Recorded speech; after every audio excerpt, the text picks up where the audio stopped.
I've come to the Corinthian Canal, one of the most impressive man-made features of Greece. This canal is 23 meters wide, 67 meters deep, and over 6 kilometers in length, dug out of the solid ground. It was started in the 1st century AD by the Roman Emperor Nero, but it took until the 19th century for it to actually be completed.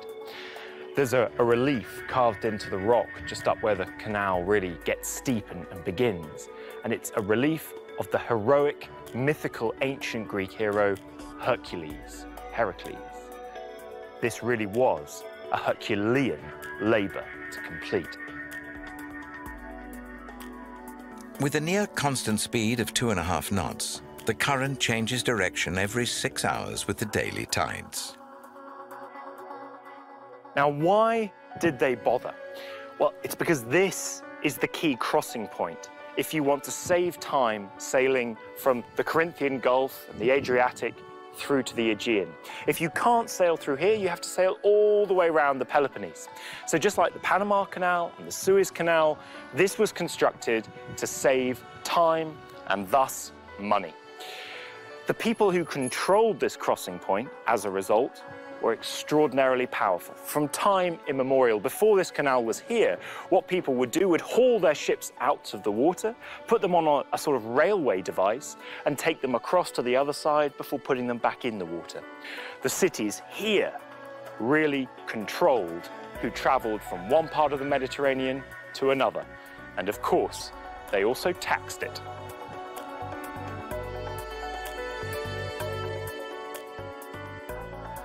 At each end of the canal, there are 2 submersible road bridges, which disappear into the water to allow vessels of all sizes to proceed. Now, of course, alongside the ships wanting to get from the Adriatic to the Aegean, cars also want to get from the Peloponnese to mainland Greece.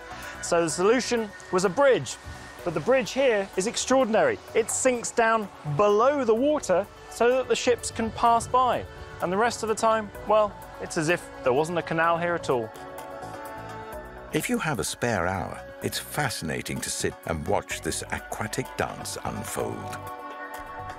As you approach ancient Corinth, the view is dominated by the ACROCORINTH, a rocky mountaintop on which was built the Archaic period Acropolis.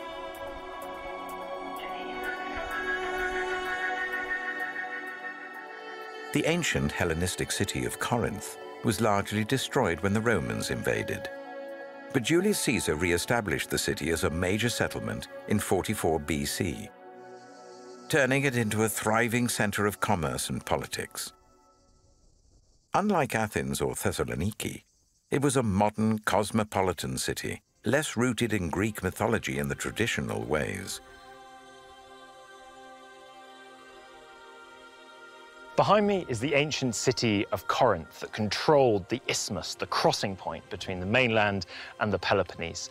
Now, this was a very rich city in antiquity. They had ports on either side of the isthmus. The ships would be pulled up out of the water in one. There wasn't any Corinthian canal back then, of course, hauled across the railway sort of system that they had, and then put back into the water at the port on the other side, which meant that Corinth could definitively tax everyone that came and went.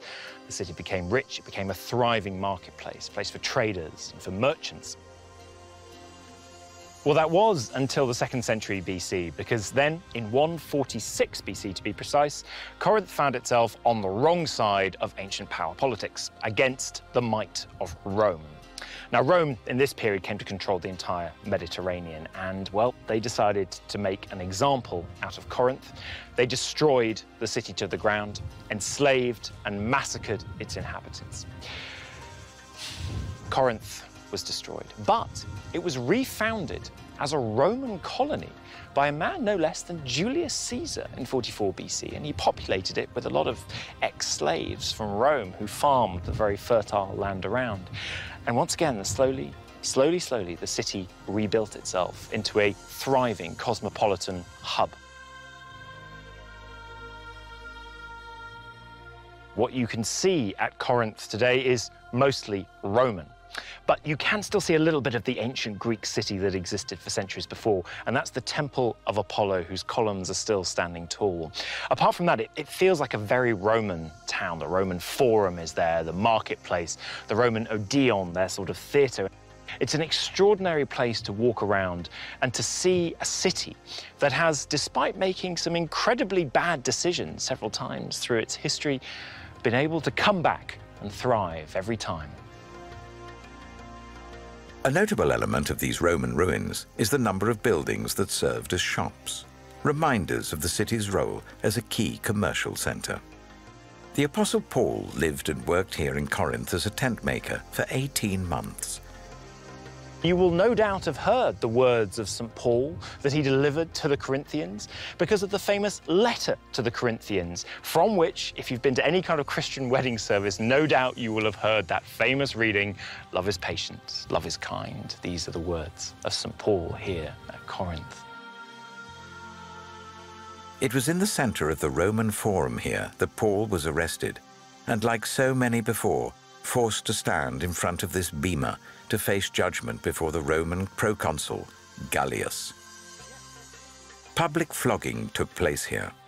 The prisoners stripped and chained to this stone column, their back fully bared as the lashes were delivered. Thankfully, Paul was not found guilty by Gallius. His experiences in the city inspired 2 books of the New Testament, Corinthians 1 and 2. The site also has an archaeological museum. At its entrance stands a welcoming committee of headless Roman statues. Here you'll find an extensive collection from many decades of excavations, with statues, household items, artworks, vases and figurines. The Temple of Apollo was built in the 6th century BC. Just imagine what it's seen in its time. And if it's looking a little worse for wear now, well, that's for 2 reasons. One is it's one of the oldest still standing temples in Greece. But the other is it was built in an era before marble was being regularly used. It's actually made of limestone. And if you see little bits where it's shining a bit more than others, that's because they would then apply what's known as stucco. It looks a bit like chewing gum, but it's a lot brighter and shinier. They would cover the limestone in stucco, and hey presto, you've got a beautiful shining temple. Originally, there were 38 pillars, each one hewn from a single piece of stone rather than built up in round sections, which we see in other ancient temples, including the Parthenon. Today, there are only 7 surviving Doric pillars, dating back to around 540 BC.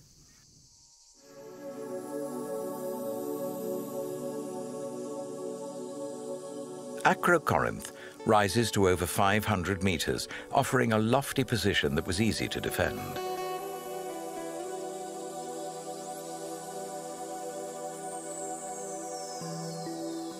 Behind me is the fortress of ACROCORINTH, Corinth on the Acropolis, the high point overlooking the city of Corinth below, and of course the Isthmus, the connection point between the mainland and the Peloponnese. Now, in ancient times, we're told that there was a very famous sanctuary of Aphrodite here, the goddess of love and sex, where, supposedly, there were about 1,000 temple slaves that you could come and make love to in honor of the goddess. Sounds like a brothel to me. But in the 4th century BC, this place was taken over by the Macedonians, Philip and Alexander, who came to control the whole of Greece. And the importance of this location, well, it was known as one of the fetters of Greece, one of the places that if you controlled it, you had Greece under your thumb. And every people and civilization that marched through Greece in the centuries afterwards took hold of this place. That was the Byzantines, and after Byzantium, Constantinople, Istanbul fell, then it was the Crusaders. And after those, it became the head of the Frankish Principality of Achaia. And after them, it was owned by the rulers of Naples, and then by an arms dealer and a banker, the Ottoman Turks, the Venetians, the Turks again, and finally, once more, by Greece. Despite the best efforts to uncover Greece's history from the earth, so much of it remains buried or submerged, perhaps never to be found. Time remains, as always, the final victor.